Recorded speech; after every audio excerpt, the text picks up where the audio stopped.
if I'll have this video up in time for the new episode, but we'll try. So, right now we're on season 6. Season 6. I thought for a minute, a quick minute, that we were on season 5, but we're on season 6. I swear this show never ends, and I like it that way. But also, I think I read that next season might be the last one. I think that it is. And I find that unfortunate. I quite like Riverdale. A lot of people say that the first season was the only good season. And personally, I think that maybe the first episode was good. And it's been downhill ever since. With that being said, I am very much enjoying season 6. And we're gonna be talking about all the things that are happening in it right now. So, in season 5, I think midway through season 5, there was a time jump of 7 years where the gang all graduated and grew up a bit and went about their lives. So, Jughead became a writer in New York. Archie went to war. And I don't know what war it is that Archie went to. It looks like World War II. And the show kind of has a slight retro kind of 50s aesthetic, but it's modern day. In fact, I think that how it worked, the timeline's kind of confusing in it. How it worked, I think, is that the gang graduated in like 2020, and then like 7 years later, it's like 2021 in the show's timeline. But that's not important. Now, Archie is invincible. He has the superpowers of being indestructible. Except for a rare metal called palladium that can be found in the mines around Riverdale and Hiram Lodge. Of course, being Veronica Lodge's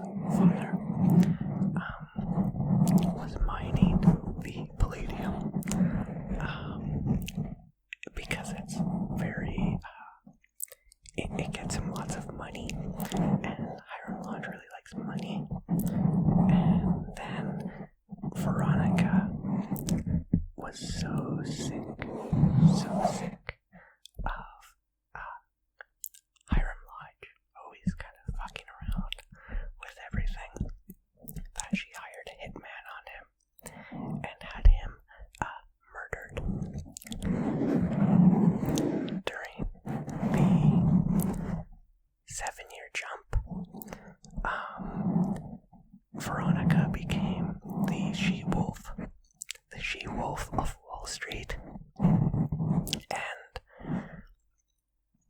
also kind of Howie, Adam Sandler's character from Uncut Gems.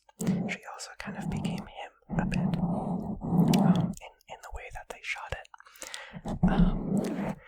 And so she became the she-wolf of Wall Street and is doing lots of trades and all that fun stuff and making lots of money. And she married someone who reminded her of her father before divorcing him. And I can't remember. I feel like maybe he died as well. It's not important.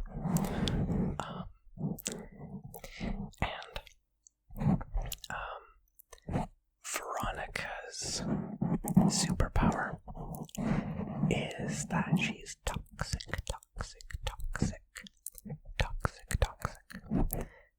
She's toxic. She's like what do they call her? Like the Black Widow, who has like the kiss of death. But it turns out that actually,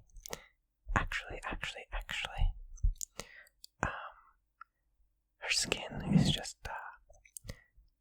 toxic, and anyone who touches it will die.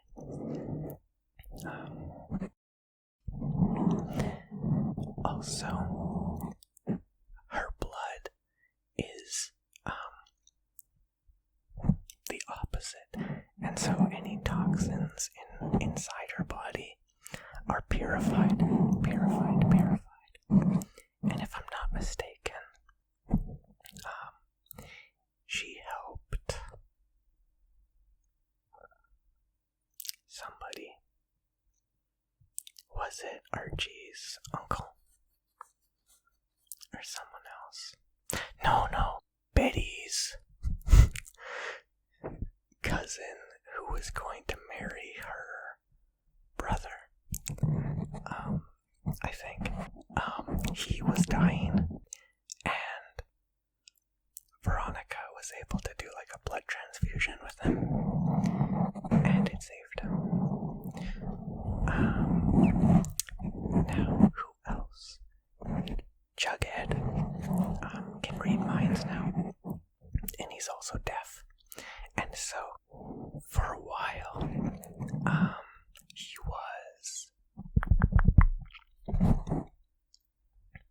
he was listening to what people were saying in their head and responding to them with his words, so that they'd think that he could still hear, but it turned out he just could hear their thoughts. And then I think Tabitha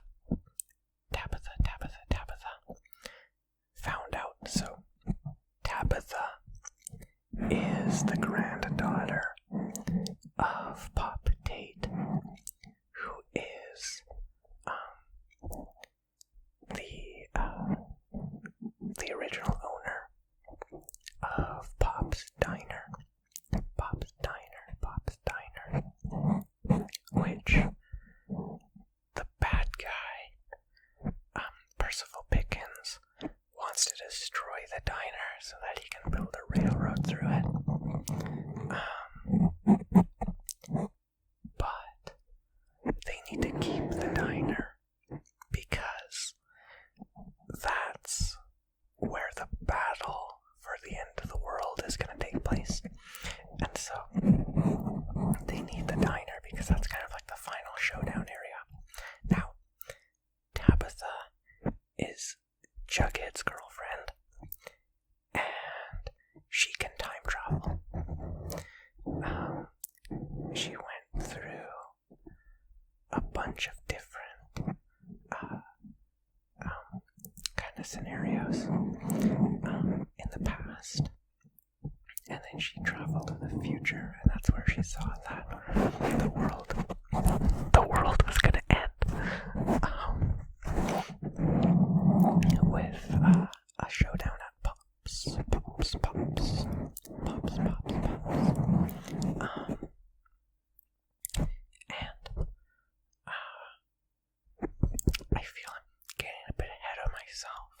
So, at the end of season 5,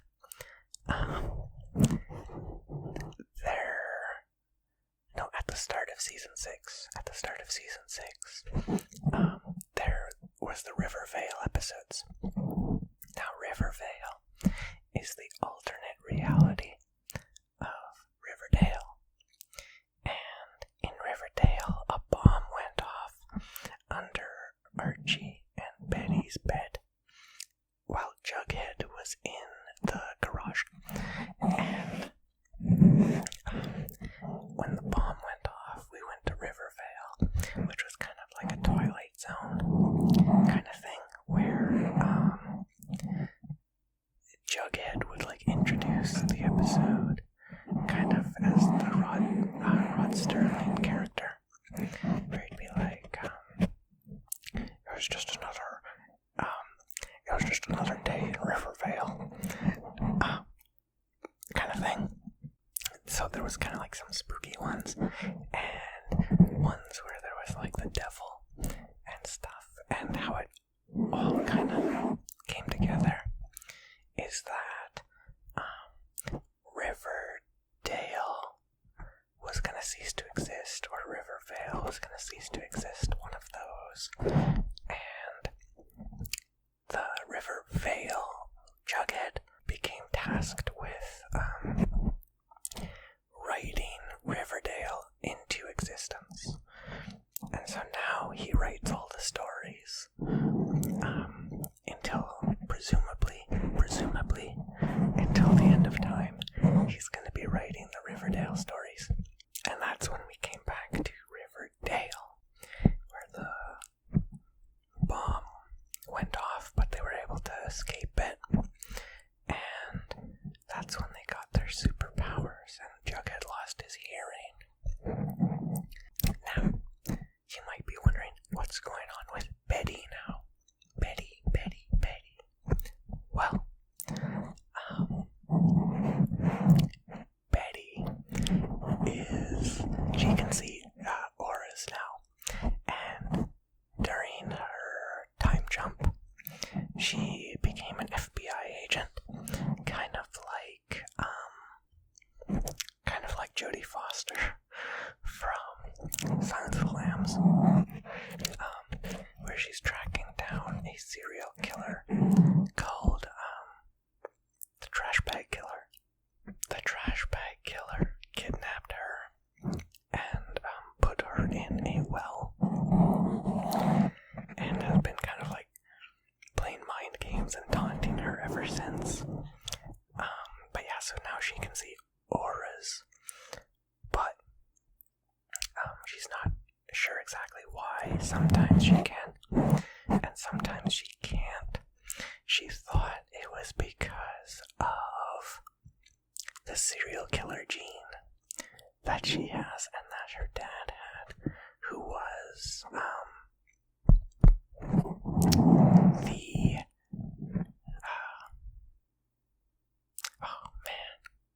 who was he?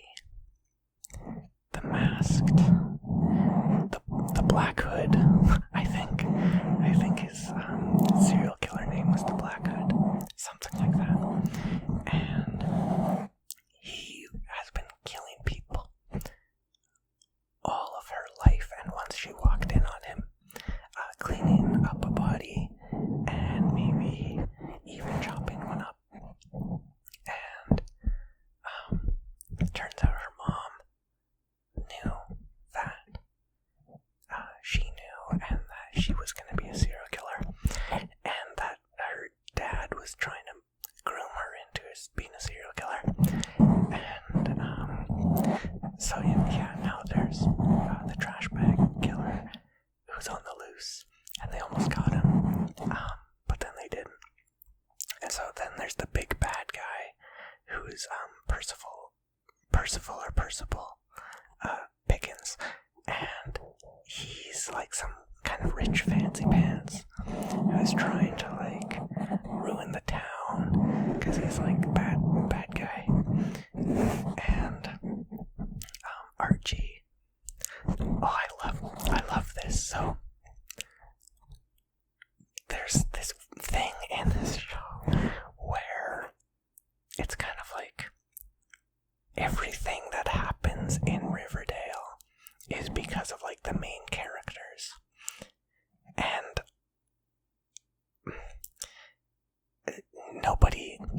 And, like, nobody seems to understand, like, I don't really know how to describe it. It's kind of like they put on all these kind of, like, they put on an act for everybody, but nobody knows that it's an act. And so, the example I'm thinking of right now is because Archie was going to fight Percival Pickens, and they were having, like, this big kind of, like, thing where it was like, Archie is gonna be the strongest man in the world. He's the strongest man in the world, and we're gonna, have this huge kind of, like, event going on about, like, he's the strong man. And I guess what it kind of is it's like, it's that old-timey thing, right? Where it's like, you don't really go to see, like, the strong man anymore. That's not really a thing. You might go to, like, a wrestling match or something, or, like, a boxing match, but it's not like, whoa, look at eighth wonder of the world, Archie Andrews. Is like, he's so tough. And they do that repeatedly in this show. And for some reason, all of the people in the town aren't, like, they don't know who Archie is, even though it's like everything revolves around Archie. I don't know. It's kind of a weird disconnect, but I think it's really funny. Another thing that happened recently was, so there's like the union thing storyline, where it's like Archie's like a union man, and Percival Pickens is like the corporation guy, and Archie starts like talking to like the workers, and it's like, it's a small town, and so it's not like there's a ton of workers. Everybody knows who Archie is, who's like working on the construction crew, because they work with him and they work for him. And he's like giving like this speech about like, guys, we need to, get paid our worth. And, there's like what does he say? He hits all the points. Fuck, my battery's gonna die. Give me 1 second. Yeah, and so then you've got Fangs there, and he's like nodding his head, right? Kind of like, this Archie guy, he's sure got a point, even though, like, Fangs knows Archie, and literally, like, a couple scenes ago was like, yeah, this union thing is kind of dumb. I'm gonna go work for Percival Pickens because, he's paying better than the union. And then Archie's like, yeah, he might be paying better, but, we gotta stick together because he's still using you, or whatever. It just all feels very disconnected because everybody knows each other, and the way they act is kind of like as a group that doesn't really know what's going on. It's so funny. Another example is like, there's the amazing Jughead Jones. I don't remember what they call him, but he starts having like a magic act with Veronica because he can read minds, and it's like, ooh, spooky. Jughead, what's going on here? He can read minds and stuff, but it's like, it's still just Jughead. It's not like some strange drifter from another town who's like coming to visit and put on his amazing act. It's Jughead. But with that being said, this season is really good. I've enjoyed this show since it started, and kind of this show's so dumb, I'm gonna watch it because it's ridiculous. And while this this season is still pretty ridiculous. This season has a lot of fun stuff, and I feel like they're getting kind of creative with it, which I really like. I didn't even mention that Cheryl now, I don't know if I think she's still got her brother's dead body, like, in the house somewhere, but she can light people on fire now with her mind. She accidentally lit, like, her caretaker on fire while she was sleeping or something, because she was, like, having a fever, and then she's like, I must sleep. And then she woke up and the guy's, like, feet were still there, but he was, like, burnt to a crisp. It was pretty great. But yeah, I don't know what's gonna happen next. I'm pretty sure the last thing that happened, there were, like, a few things, so, like, I haven't even gotten into, like, Tony and Fangs and Kevin. They've kind of got stuff going on finally. For the longest time, it was like they didn't really have much going on with them. But Kevin and Fangs were, like, gonna get married, I think, and they wanted to raise a baby. And so they got Tony to be the surrogate, and they don't know whose, like, baby it is that she carried, but then she gave birth. And then Kevin and Fangs were like, I don't really remember why, but they broke up, and then Kevin and Tony are together now, and Kevin and Fangs are, like, fighting over custody of the baby. And Tony is still, like, a serpent, and I think, yeah, Fangs is too, and it's kind of like, once a serpent, always a serpent. And Tony went and, like, beat some guy up last episode.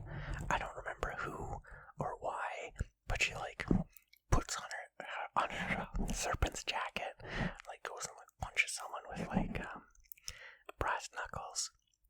And that's kind of another thing too, right? It's like, who are the serpents? It's a mystery. Who's this Tony? Who's wearing the serpent jacket? I don't know. Well, it's Tony. Everybody knows who Tony is.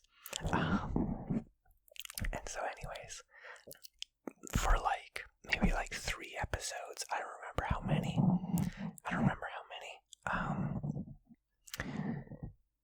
Tony was going to rebrand the serpents as kind of like an activist group, or like a social justice kind of group, and then, like, a couple episodes later, she's like, yeah, no, we're serpents, we're still a gang. All that activist stuff, who needs it? And part of me wonders, like, you know, like, somebody wrote into the script that they're gonna change the serpents, right? And then they're like, actually, never mind. It's just like, why did you make that a plot point? It wasn't a plot point. Nothing happened with it. It was just kind of like, you know, like, if you have, like, an episode where Archie's like, you know, I'm gonna join the army, and then the next episode he's like, nah. I don't think so. And I guess, you know, to be completely fair, that is kind of like how Riverdale is all the time, which is like, it started out with Archie being like, I want to be a music man. I'm sick of this construction. I'm not one of those, you know, I'm not a working man. I'm not gonna work in the mine like my dad. And, you know, I'm just a soft, sweet boy. I'm gonna play my music. And it's like, you know, I like football, but it's kind of strange, right? That I'm like, you know, I'm the jock, and I like football, but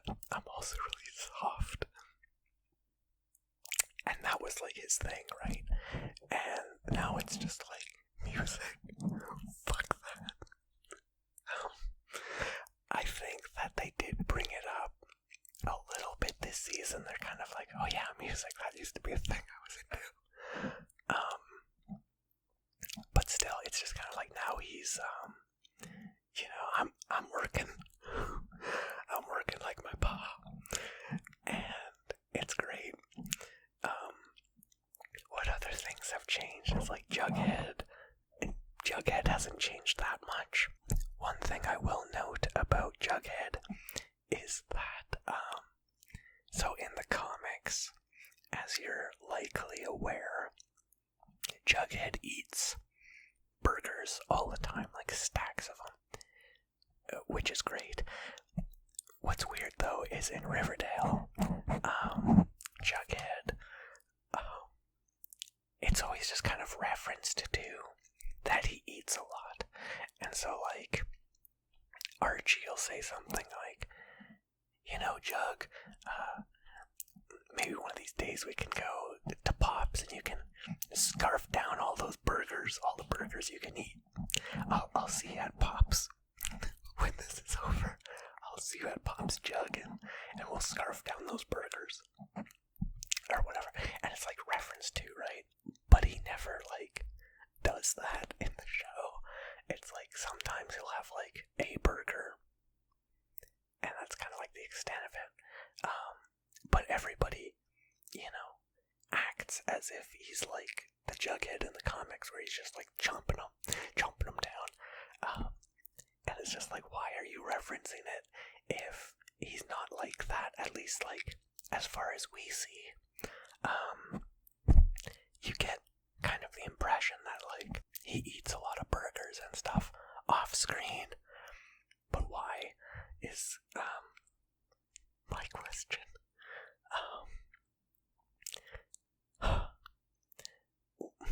Yeah, I don't know. I know that like Archie's dog came back to life after the explosion, and he started like having like PTSD hallucinations about his squad mates that died and stuff, and it's wild. We're not even talking about like the mole people anymore, or like, were they mole people? I think they were. So like okay. So after the time jump, all of the main people, basically like all of the main people work at Riverdale High School now as teachers because they're like saving the town. And so like Jughead's like the writer, Archie's like the recruitment officer for like the military or something, and probably like the football coach too, I think. So they're kind of like running the school, right? Here's what's funny though, is that they literally do like everything other than like teaching. And so, sometimes they're like in there, and it shows like they've got like a class or whatever, but like half the time Archie's like at the gym or like building houses or like moving Pop's diner or whatever. And Jughead went missing. I think that's kind of when it started. Like Jughead went missing for like a couple days because he was like high on mushrooms, and then he just kind of like disappeared, and then he showed up again, and now it's like nobody goes to school. They're the teachers, but they don't go to school. And so there's that, and I kind of lost my train of thought. But with that being said, I think I got too into it, and I forgot to be like scratching. Oops. But maybe I think I've been rambling for way too long now, and it's getting kind of late. Riverdale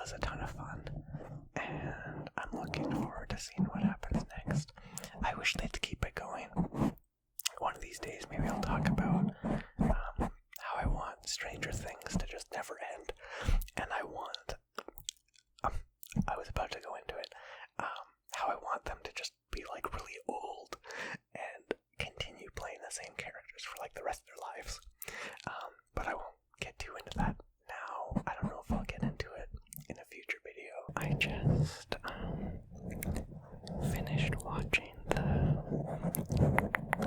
newest episode, actually.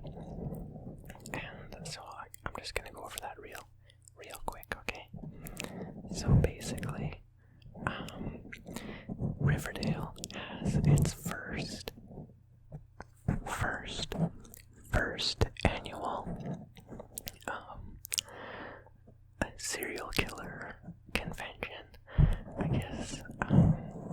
It's called SleepyCove, and they have like Betty there as like the guest of honor, and to be like, you know, she got captured by the trash bag killer, and she's here to tell her story. It's actually a musical episode, which they do a lot. I really enjoyed this one. They also have Archie comes back with his guitar to sing like a folk song to get the workers back, his union workers back, because they get mind controlled. And so then they sing like this folk song, which breaks the mind control, so that they can stop working for Percival Pickens. And then also, Betty's mom, Alice, is like a talk show host now, and kind of like the local paper, but it's like the local talk show, which seems to have like a bigger following than it should. But she goes to SleepyCove to interview Betty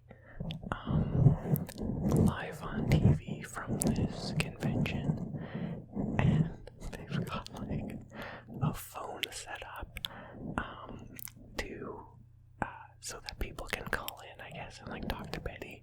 And of course,